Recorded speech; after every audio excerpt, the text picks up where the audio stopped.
Welcome back here to the show. Producer Tony Cordero is going to join us with this as we talk a little football right now. And I think he may be our biggest football fan. Mike, what do you think It very well of could all of be. us? Very well Yeah, could we be. Yeah, we like it, but I mean, we don't have a football tattoo, and he's all tattooed up. I've You got know, both. I got two of them, so I'm taking the lead on that part. There you go. We're not quite Birdman level, but there's time. There's time. Not there They yet. can get there. No. Let's start a little NFL. Funny. The league is trying to expand. Look, and why not? Every time they go overseas, they sell out, make a ton of money. Now they're talking about going down under to Australia. Cags, your thoughts? I think it's a great idea. It's obviously they're seeing a cultural fit. Things have gone well in London and Germany. Elle McPherson is from Australia, and that's reason enough to go to Australia in my book. But I will tell you, I think it's a smart plan. And anytime you can get an increase in potential revenue, I just wonder, I'd love to see a picture of what Goodell's long-term plan is for the NFL, let's say 25 years down the line. Do they think there's going to be a European division, or who knows where it's going to go? But as you introduce football around the world, there's really no sport that has the hitting and the size of players who can move like that. And I think it pretty much wows the sports crowds around the planet. I think you hit it on the head, Mike. I think the plan down the road, I think if you took a look at the books at the NFL, the way they've got it mapped out is about 20 years from now, they want to have a world division or a world league, and it'll have teams in Australia and Brazil and Germany and England and France, and they'll play, and we'll have a Super Bowl winner, and then there'll be the World Bowl, which will be even bigger than the Super Bowl, and they'll get together and play that off. And it'll just be the exponential growth. It's the NBA has always talked about getting there, but never has. I think the NFL is trying to get in that world market area.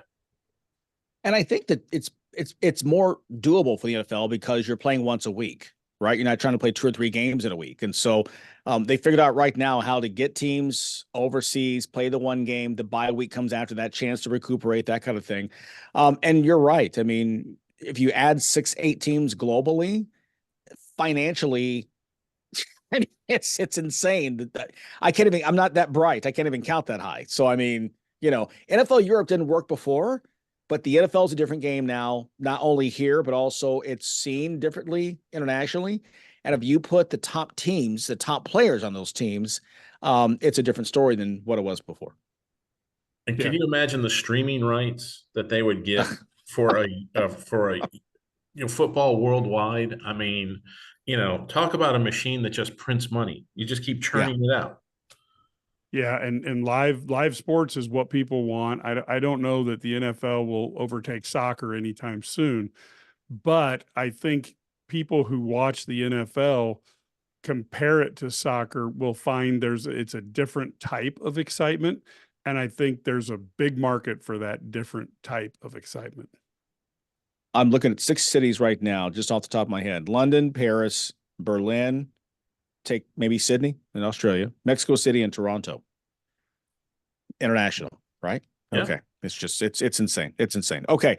Well, that's down the pike, possibly Australia coming in 2025, a regular season game, maybe going down under. And maybe, in Mike's case, the Cowboys, Tony mentioned it in the break, they can see their season end one day earlier. Yeah. In terms of having just a bad Yeah. game. What was the other joke? You guys had another joke, and I'll let you throw it out there. I don't want to The take meme that they was going around was, the Cowboy season could now go down the drain counterclockwise. Exactly. Yeah, because it happens in the Southern Hemisphere. Right. You choke differently in the Southern Hemisphere. It's a well-known Another scientific way. fact. That's right. Another way for the Cowboys to see their season end in spectacular fashion. So had to get that in there. College football. We finally now have got to look at the college football, the 12-team playoff, what it looks like. Not a huge surprise. They would have the first round games on campus sites the weekend before Christmas, meaning that the schools at that point, all exams are done, and that doesn't get in the way of competition. This is going to be fantastic. I am so pumped up for this. We've been waiting for years as Big Ten fans to want to see, what happens if an SEC school has to actually play outside of their footprint. This is going to be fantastic to see at least once, see somebody have to go up into the cold. It'll be great. Yeah, I'm looking forward to it. It's going to fill that time between the beginning part of December and then the end of the year. When you only used to have a couple of bowl games, because I'm probably the oldest part of our group here, and I remember when there was like 10 bowl games only. That was it. Yeah. You only Yeah. got 10. Now you've got these playoff games, which are going to get that feeling back, and it's all important teams and important games, and it's not 5-6 Middle Tennessee State against 6-6 Upper Poughkeepsie Valley, playing in a bowl game. Like, who cares? And think about it. January 1st is finally going to be a big deal again for the first time in decades, because you're going to have 3 of the 4 games will be on that day, so you're going to sit down, or at least I am going to sit down when the Chick-fil-A Bowl goes on, and then I'm going to be sitting there when the Rose Bowl comes on, and then I'm still going to be sitting there when the All-State Sugar Bowl comes on. This is going to be it's going to be back to my favorite day of the year, that and Thanksgiving, because any day that the only point is to watch football and then have enough energy to get food and then make it back to the couch, that's a blessed day. That's a great day. There's nothing wrong with that at all. It's so good. I have said for going on 20 years now how awesome it would be if you had a March Madness type thing in December. So if March is mad, then December is delirious, right? True story. December 2007, I'm standing outside the Richmond, Virginia courthouse waiting for Michael Vick to be sentenced with Dan Wetzel. And we each had an idea for a 16-team playoff that we kind of approached it differently. And we kind of laughed when we both had realized our minds were thinking just alike. And we both said, could you imagine, like in early December, having 8 playoff games over a weekend? Like nothing would get done. Nothing. Nothing. Honey, the baby needs changing. Yeah. Hang on. It's 2-minute warning. I'll be right there. I mean, it's nothing would get done. And so I'm with you. I think those 4 games, December 20th and 21st, and then 4 more games for the quarterfinals will be must-see TV. And I still say they eventually will go to 16 teams because they'll realize they can do this, and they'll go, wait a minute, why not expand it? Why not 1 more weekend? Why not take a triple? Let's play 2 games Thursday, 2 games Friday, and we'll play 4 games on Saturday. Yeah. Why not? I'm all for it. I'm, you don't hear me protesting this at all. And, the funny thing is on December 31st, you've got the Fiesta Bowl. Well, hey, maybe that keeps a few people off the road driving so inebriated, maybe it's even a safer holiday for everybody. But I have to be really honest with you. I'm salivating because we're going to see the matchups that we don't get to see. You're going to see, Ohio State against Florida State, those type of games that are just so rare. And now all of a sudden we're going to get a chance to see them every season. Oh, it's going to be awesome. Almost as good as the NFL playoffs. I mean, like I said, basically we could just tell our wives between college basketball, college football, and the NFL, sometime in mid-December, we'll tell our wives we'll see you in May. Well, we promised to be done by Mother's Day. We will be back to celebrate Mother's Day. Exactly. We're out. Peace out. Now, here's the final thing that we don't have anywhere on the script, which is what I love to go off the cuff and watch Larry, the executive producer's head go boom. But at some point, shouldn't the NBA cut the number of games and start and maybe be like a January through August league where they don't have to go start in November and go head to head against all these things that make them go into the background? Well, maybe this is the start of that. I mean, Tony and I've worked in, national media for more than 30 years, right? And maybe it's one where, I mean, let's be honest, how many late October, November NBA games do you pay attention to? Maybe this gets it started where you drop that back, you push that back to like, mid-December, and you kick the season all the way into July or something. That's what I would do. Yeah, this way you'll carry it through to July. You can get a little farther down the road. Basketball doesn't have to be played in the winter time. That's only been because that's where it fit currently, right? And look, the NBA knows they took all five of their games on ESPN, on ABC, in prime time, didn't match one of the NFL games in rating points. Combined all five, Yeah. didn't match one of the NFL games. Yeah. Look, That was the Christmas Day massacre of 2023.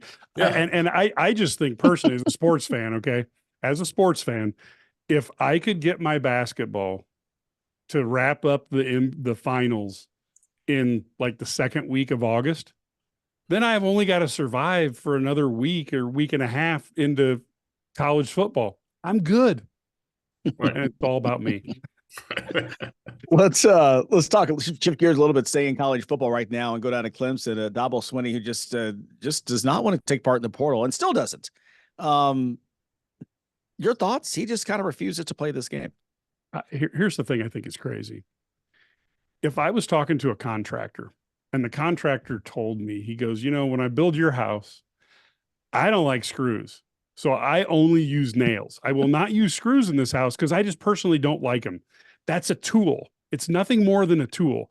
When you're building the roster, the transfer portal is just another tool. Why you would not use that is beyond me. I'm not saying it's good, it's bad. I'm just saying it's another tool to make your roster better. And he's turning his back on it. Now he's won a couple national titles, but how long does that fan base say that it's okay to not compete for national titles? I don't think they're going to be happy for very long, but I will give him credit for sticking to his guns. You see so many coaches say certain things, want to do certain things, but then when push comes to shove, their backbone kind of just crumbles apart into little pieces out the backside. He's keeping his. Now, it may not pay off for him in the long run, but give him credit for sticking to his guns and say, look, I don't want the portal. I'm not going to use it. I'm going to stick to recruiting kids and bringing them up my way and doing it the Clemson way, my culture. It may not work out for him, but the man is sticking to his guns. You know who else stuck to their guns? It was a general who you'd go charging in, and usually he won the battles, and people go, "You're crazy." And General Custer stuck to his guns. And then he went in and found out, like, hey, there's like 3,000 of these guys, and there's only 200 of us. So is Dabo trying to be the George Armstrong Custer of college football? I don't know. Well, look, no titles since that Trevor Lawrence guy left campus. So, I mean, maybe, try to figure something out. I guess we all know there's only one Trevor Lawrence. They only come around once in a while. So at that point, hey, guys, listen, before we go, you have to do yourselves a favor and go online and Google Lucas Oil Stadium U.S. Olympic Pool. They're going to host the Olympic trials there in Indianapolis. And for the first time ever, it'll be in an NFL stadium. They are building Olympic style swimming pools, temporary pools on the floor where there used to be the 50-yard line of the Colts Stadium. And it's the craziest thing ever to see this. They're going to come in with fire trucks when they're done here next couple of weeks. They got to do it pretty quickly. It's coming up here in June. And they're going to pump in 860,000 gallons of water into these pools. It's crazy. I'm just looking forward to seeing what it looks like when it gets done, because, I just can't imagine looking inside and seeing these two huge pools. I guess they'll be clear-sided. I don't know. That would be kind of neat so everybody could kind of see what's happening under the water there. But hey, give them credit for thinking outside the box and being able to pull off something like this, because I don't know how long it took them to figure this out, but it had to have been just a little bit to get it to where it would work.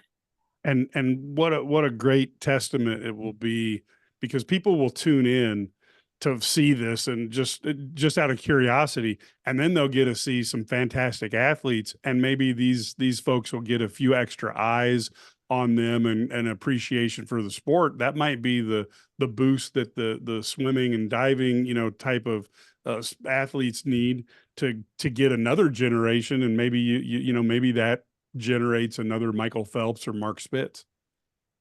Yeah, I love the attention that they're going to get for this. You're exactly right. I guess that the pool was built in Italy and then shipped over in sections. And so now they're putting it all together, to your point. But I love Indianapolis and the way they attack the sports scene there. They want to make sure they make their stamp on the amateur sports scene. And there's another way that they're going to do that. Keep in mind, when they built Lucas Oil, they had the plans for it. It was the first new stadium built that they already had the Final Four in mind. And we're already showing in the diagrams how they can have the extended, temporary seating, extending out to the court. So, up until they changed the rules back in 2009, outside of New Orleans in the Superdome, you would only use half a dome. And they're the first ones they actually say, no, we're building this with the idea we're using the entire dome. But of course, it's larger than the Superdome. So pretty cool. Very cool stuff. All right, fellas, it's a good football chat. We appreciate that. And we'll be back with more to wrap things up and a little Memorial Day chat after this.